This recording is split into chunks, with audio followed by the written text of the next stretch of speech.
Az én nevem Jakab Hunor, 23 éves képzőművész.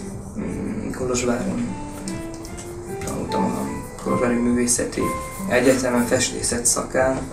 Hazakerülve udvarhelyre tengtem, lengtem, kerestem a helyem, és Renoir egyik gondolatából kiindulva, ami így szól, hogy rengeteg csúnya dolog van a világban, nincs értelme újakat gyártani.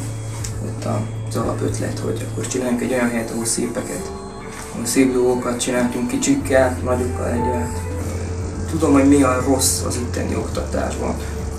Ha tetszett, ha nem csinálni kellett. Nem vettük figyelembe azt, hogy van-e arra hajlama, tehetsége, és mégis erőltetik, és ezáltal sok mindent megutáltattak, hogy elvették a kedvünket attól, amit amúgy meg nagyon szívesen csináltunk.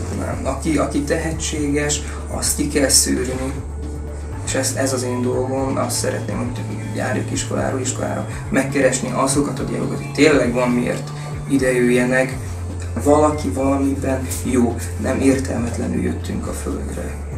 A siker egy nagyszerű családanya, aki gyermekeit neveli, egy családapa, aki gondoskodik, az is egy hatalmas nagy siker.